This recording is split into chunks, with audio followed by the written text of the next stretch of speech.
Le vieil homme s'avance en boitant jusqu'à l'auberge, traînant derrière lui un lourd coffre de marin. Son visage est balafré, brûlé par le sel et le soleil, et son regard scrute l'horizon comme s'il attendait quelque chose ou quelqu'un. Sans un mot, il exige du rhum.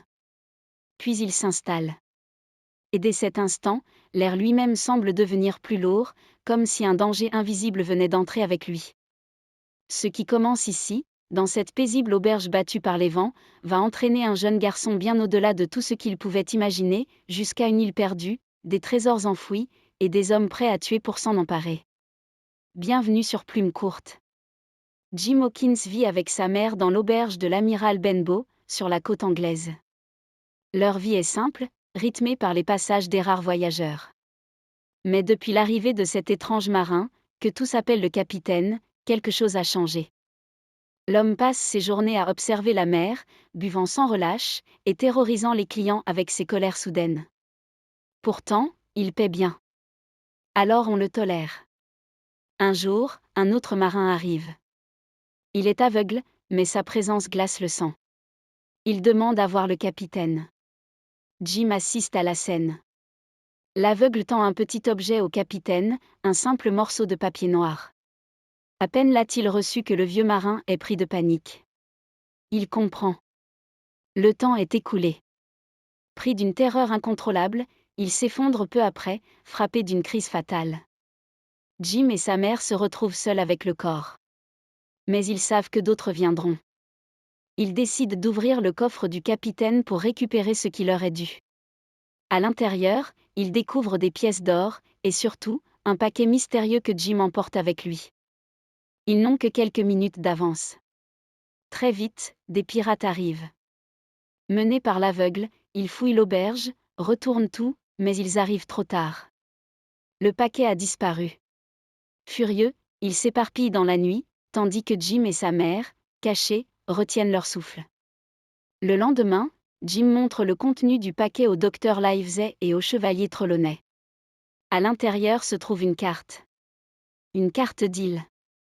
Et sur cette carte, un emplacement précis est marqué. Celui d'un trésor légendaire, enterré par le redoutable capitaine Flint. La décision est prise presque immédiatement. Ils partiront le chercher. Le chevalier Trelawney finance l'expédition. Un navire est trouvé, l'Hispaniola. Un équipage est recruté. Et parmi eux, un homme attire particulièrement l'attention. Il s'appelle Long John Silver. C'est un cuisinier, jovial, charismatique, malgré une jambe de bois.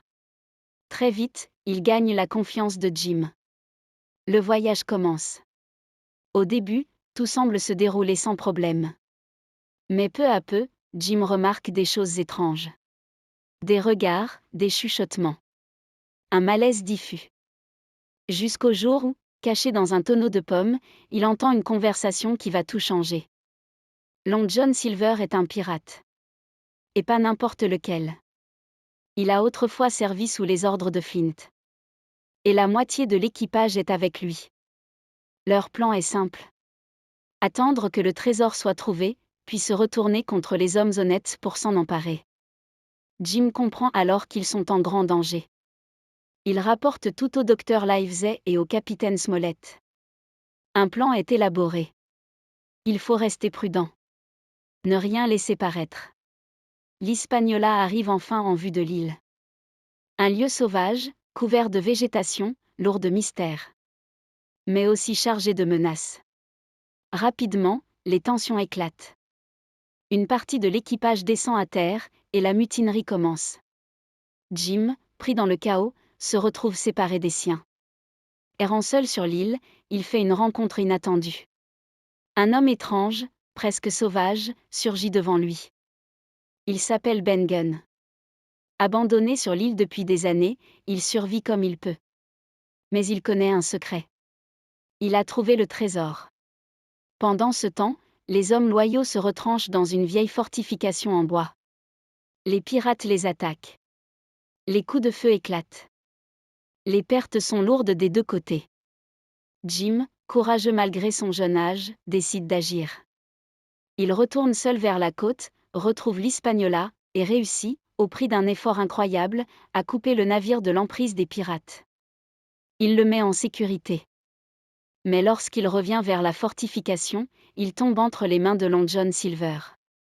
Le jeune garçon devient alors un otage. Et pourtant, Silver ne le tue pas. Au contraire, il le protège. Entre eux, une relation étrange s'installe. Mélange de menaces et de respect. Silver voit en Jim quelque chose de différent. Peut-être un reflet de ce qu'il aurait pu être. Les pirates, eux, deviennent de plus en plus instables. La peur les ronge. La superstition les envahit. Et la carte, la fameuse carte, finit entre leurs mains. Ils partent à la recherche du trésor. Mais lorsqu'ils arrivent à l'endroit indiqué, ils découvrent une fosse vide. Le trésor a disparu. La colère explose. Les accusations fusent. Les pirates se retournent contre Silver. La situation devient incontrôlable. C'est alors que tout bascule. Les hommes du Dr Livesey interviennent. Et Ben Gunn révèle la vérité. Il avait déplacé le trésor depuis longtemps, le mettant en sécurité. Les pirates sont vaincus. Certains fuient. D'autres sont capturés. L'ordre est rétabli. Le trésor, lui, est bien là. Des coffres remplis d'or, d'argent, de richesses accumulées au fil des pillages. Le voyage de retour commence. Mais tout n'est pas encore terminé. Long John Silver, toujours aussi rusé, parvient à s'échapper avec une partie du butin. Il disparaît, laissant derrière lui une dernière trace d'ambiguïté. Était-il un monstre, ou simplement un homme façonné par la mer et ses lois brutales? Jim, lui, rentre chez lui changé à jamais. Il a vu la peur, la violence, la trahison, mais aussi le courage, la loyauté et la complexité des hommes. Et même longtemps après, une chose continue de le hanter. Le bruit du ressac. Et parfois, dans le silence de la nuit, l'écho lointain d'une voix qui appelle encore le trésor.